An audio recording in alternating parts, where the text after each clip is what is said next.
Buenas tardes amigos, les saluda Jesús Castro en un programa Un Encuentro con la Verdad. Estamos hablando sobre diferentes sectas, entre esos los Testigos de Jehová, los Mormones, los Solo Jesús. Este sería el segundo tomo de Un Encuentro con los Solo Jesús o unitarismo. En el año 1913, basado en una doctrina de Sabelio que surgió en el siglo III al norte de África, el señor Sabelio negaba la Trinidad de parte de él o conceptos filosóficos de análisis de las Santas Escrituras. El caso particular es que hay una cantidad de sectas, de textos bíblicos que nos puede probar el asunto de la Trinidad de Dios. La palabra Trinidad no existe en la Biblia, pero podemos discernirlo de la siguiente forma. Por ejemplo, en Génesis dice la palabra de Dios: hagamos al hombre conforme a nuestra semejanza. Hagamos es una palabra plural. En Génesis dice que el Espíritu de Dios se movía sobre la faz de las aguas.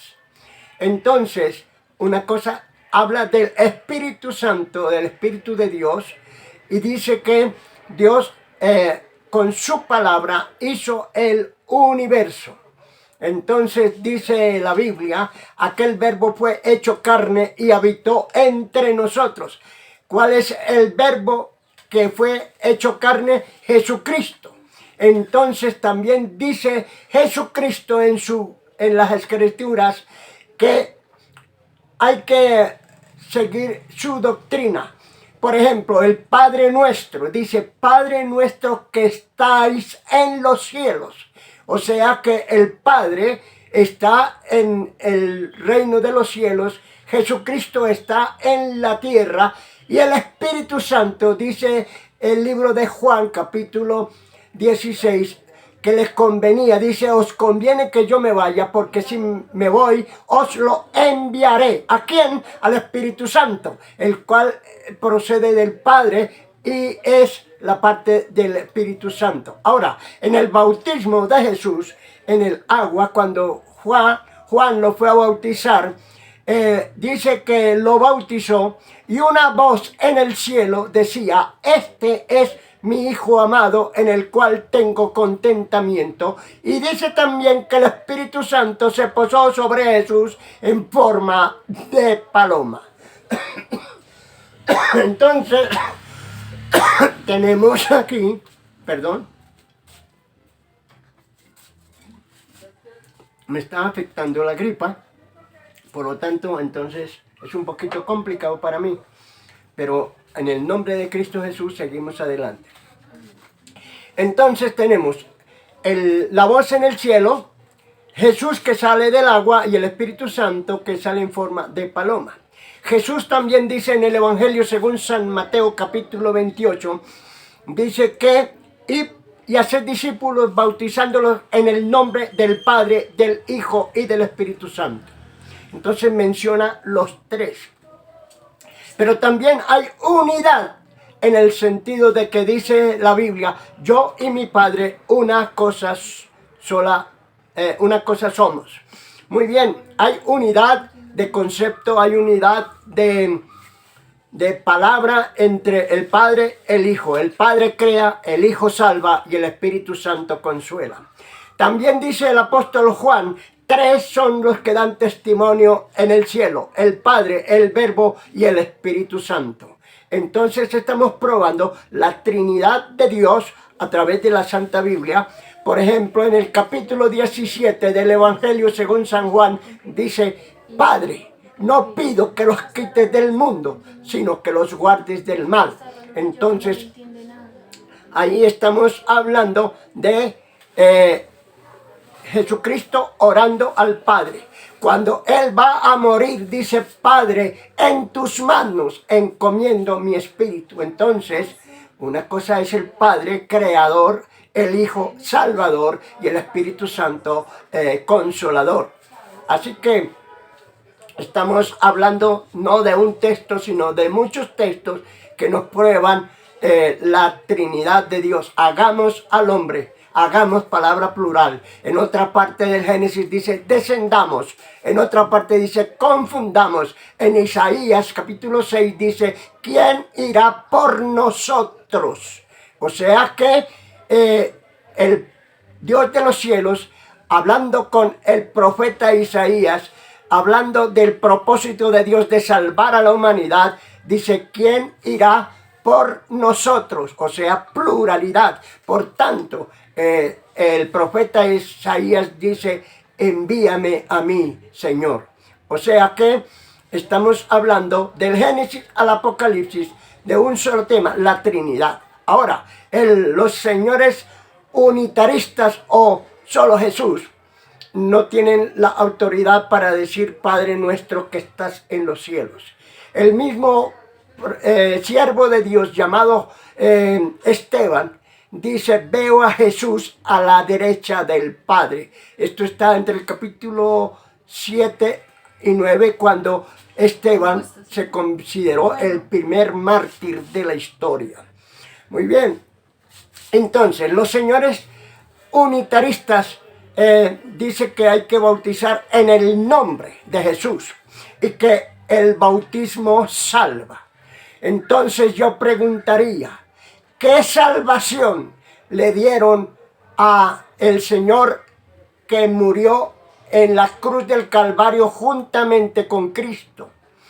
Ese personaje estaba reconociendo sus pecados y le decía al otro malhechor, tú a la verdad estamos sufriendo lo que merecen nuestros hechos, pero ningún mal ha hecho. Y volviéndose a Jesús le dice, Señor, acuérdate de mí cuando estés en tu reino. Entonces Jesús le dice, de cierto te digo, hoy estarás conmigo en el paraíso. Muy bien, murió el malhechor y Cristo le ofreció el paraíso. Entonces ese personaje no fue bautizado. Entonces, si ellos dicen que el bautismo salva, están diciendo una mentira los señores, solo Jesús. Por tanto, no es el bautismo que salva. Pero por otro lado dice que el bautismo perdona, según Hechos 2:38. Pero también, entonces Jesús fue bautizado en agua por Juan el Bautista. ¿Qué pecados el bautismo le perdonó a Jesús? Según la Biblia, Jesús le dijo a las gentes sobre eso, dice Jesús, ¿quién me acusa de pecado? Nadie se atreve a decir que Jesucristo tenía pecado. Por lo tanto, el bautismo ni perdona, ni el bautismo salva. El que salva es el sacrificio perfecto de Cristo. Si vamos al Antiguo Testamento y encontramos que las gentes obtenían perdón solamente por los sacrificios de animales. Para darle la victoria al pueblo saliendo de Egipto, tuvieron que celebrar el asunto de sacrificar unos corderos y cocinarlos y comérselos con panes sin levadura y con hierbas amargas. Eso no permitió que la muerte entrase a las casas del pueblo de Israel. ¿Por qué? Porque pintaron las puertas con la sangre de ese cordero y entonces eso les dio la libertad para salir victoriosos de Egipto. Y de ahí comienza a celebrarse la Pascua. Entonces, así como los colombianos celebran el 20 de julio o el 7 de agosto, cuando expulsaron a los señores españoles, y hoy se celebra esa fiesta, es porque salimos de la esclavitud o de lo oprobio de ser gobernados por los españoles.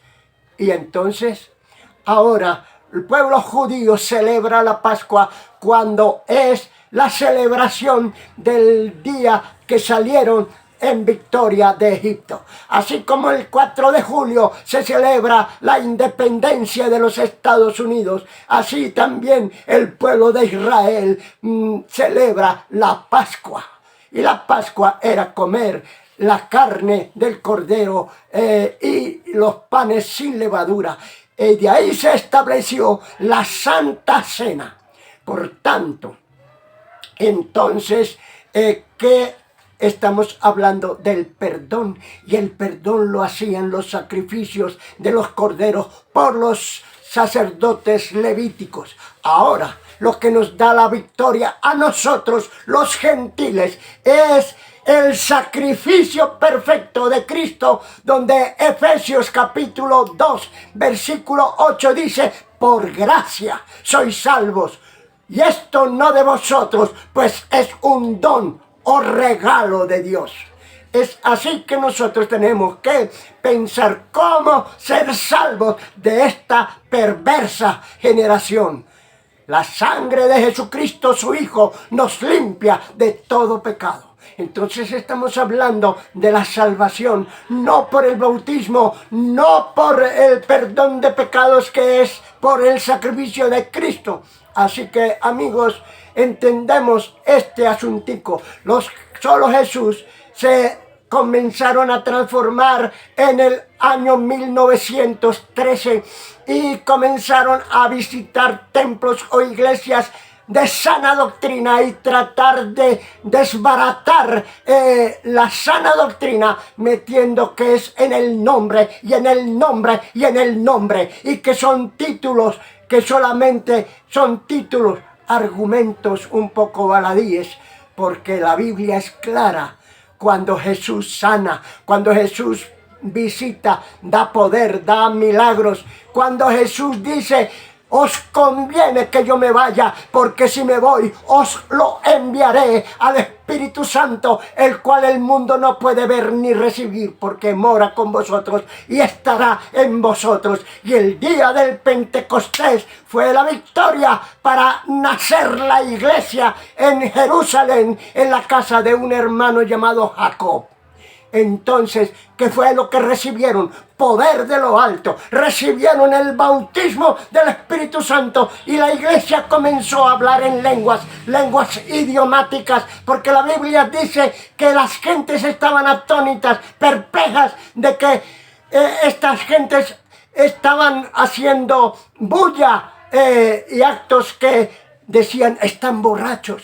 Y San Pedro se pone de pie y dice: no, estos no están borrachos, es que es el cumplimiento de las escrituras del libro de Joel, que en los postreros tiempos Dios derramaría de su Espíritu Santo. Y entonces hablaron en nuevas lenguas idiomáticas. San Pablo entonces nos habla de esas lenguas y nos habla de los dones del Espíritu Santo, donde sanidad, donde milagros, donde fe, donde profecía, donde interpretación de lenguas. Pero más adelante, en el capítulo 14, dice la palabra de Dios en Corintios 14, versículos 1 en adelante, dice: el que habla en lenguas a sí mismo se edifica, pues no habla con los hombres, pues habla con Dios.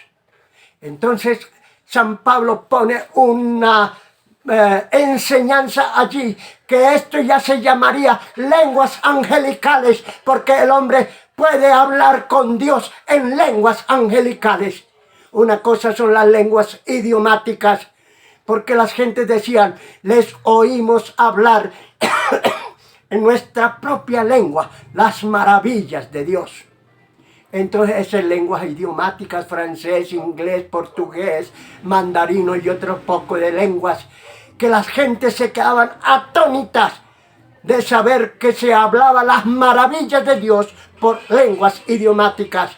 Pero una de las lenguas idiomáticas y las lenguas angelicales, San Pablo decía: doy gracias a Dios que hablo en lenguas más que todos vosotros, pero más que todo profeticéis, porque si entra un indocto, una persona ignorante, y los ves hablando en lenguas, van a decir que estamos locos.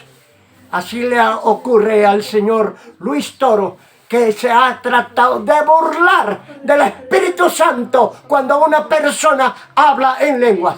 Los señores, solo Jesús, pues defienden el Pentecostés. Sí, pero tienen unas doctrinas heréticas a saber sobre el bautismo del bautismo en agua y que se debe de hacer en el nombre de Jesús, no sabiendo que los que estaban escuchando eran judíos y los judíos no reconocían a Jesús como su Mesías. ¿Por qué? Estaban esperando al Mesías, pero ignorando la palabra de Dios del Antiguo Testamento o el Torá. Y por esa razón Pedro dice que arrepentíos y bautícese en el nombre de Jesús para perdón de los pecados. Es decir, que a esos judíos que estaban de todas partes les hacía falta una cosa: aceptar a Jesús como el Mesías. Así que los señores judíos conocían los milagros del Antiguo Testamento, de los milagros que hizo Elías, que hizo Eliseo, que hicieron los profetas. Y entonces les hacía falta aceptar al Mesías porque estaban como ciegos. Esa es la diferencia en cuanto a las sectas. Sectas que hablan cosas heréticas. Entonces, ¿qué podemos decir de los herejes? Sabelio en el siglo III comenzó a distorsionar la palabra de Dios y entonces eso se acabó, pero volvió a resurgir en el año 1913 esa doctrina. Por esa razón es necesario enseñar también sobre las sectas, cosa que no hace el catolicismo romano, cosa que no hacen las sectas ni muchos pastores, porque a la palabra de Dios hay que predicarla completa para que la gente no esté ciega, sino que entienda que es una secta, que los católicos creen que todas las sectas son de los evangélicos cuando no conocen ni siquiera la Biblia. Entonces Jesús dijo: se levantarán hombres perversos que hablarán toda clase de mal contra vosotros mintiendo. Se levantarán falsos maestros y falsos cristos. Hay que entender los falsos profetas, hay que entender que predican las sectas. Y entonces podemos discernir entre la sana doctrina y las sectas, que sectarismo es, que fuera de eso no hay otra. Yo digo la verdad y yo digo la verdad. Y esta es la única iglesia que Jesucristo fundó. Cuando se agarran a decir que San Pedro fue el primer papa, cuando mienten miserablemente, porque San Pablo en el capítulo 3 de Primera de Corintios, capítulo 3, versículo 11, dice: nadie puede poner otro fundamento que el que está puesto, el cual es Jesucristo. También lo dice Efesios capítulo 5, así como el hombre es cabeza de la mujer, Cristo es cabeza de la iglesia. Así lo dice San Pedro en su epístola también, que la piedra que desecharon los edificadores. ¿Y a quién rechazaron? ¿A Pedro? No, rechazaron a Cristo. La piedra que rechazaron los edificadores ha venido a ser cabeza del ángulo. Eso dice Efesios capítulo 2, verso 20, edificado sobre el fundamento de los apóstoles y profetas, siendo la principal piedra del ángulo Jesucristo mismo. Nadie puede tomarse el deseo o la propiedad, porque no es propiedad de nadie. Cristo Jesús no es propiedad de nadie, y mucho menos pueden poner otro fundamento. La Iglesia Católica se jacta de un solo versículo para sacar una doctrina herética, que son los representantes de Cristo en la tierra, cuando la Biblia dice otra cosa diferente en cuanto al sacerdocio levítico o el sacerdocio de Cristo. ¿A quién usted prefiere seguir? Si el sacerdocio de Cristo o el sacerdocio levítico o el sacerdocio de Melquisedec. La Biblia lo dice claramente en Hebreos capítulo 4, versículo 14. Tenemos un gran sumo sacerdote que traspasó los cielos, Jesús, el Hijo de Dios. Retengamos nuestra profesión. Hebreos capítulo 6, verso 11 también dice lo mismo, pero Hebreos capítulo 7 dice, los otros sacerdotes llegaron. ¿Qué es palabra ya? Llegaron. Aquí analizamos hasta la gramática. Llegaron es tiempo pretérito, tiempo pasado. O sea que hubieron muchos, pero se acabaron. Llegaron a ser muchos debido a que por la muerte no podían continuar. Mas por cuanto permanece para siempre, tiene un sacerdocio inmutable, intransferible, dice otra versión. Inmutable quiere decir un sacerdocio firme. ¿Quién es el que tiene ese? Por lo cual puede salvar perpetuamente, que es la palabra perpetuamente. ¿Quién puede salvar perpetuamente? El sacerdocio de Cristo, aleluya. Entonces dice que ese sacerdote que es Cristo puede salvar perpetuamente a los que por él se acercan a Dios para vivir piadosamente en él. Hebreos capítulo 8, verso 3 dice, para ser sacerdote se necesita tener un presente o sacrificio. De modo que si estuviese en la tierra, ¿quién? ¿Quién estuviera en la tierra? Dice, ni siquiera sería sacerdote.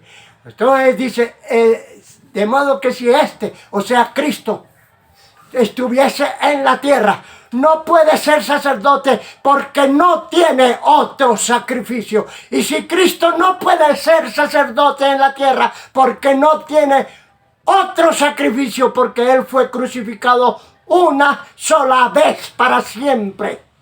Entonces, si Cristo no puede ser sacerdote, mucho menos los demás.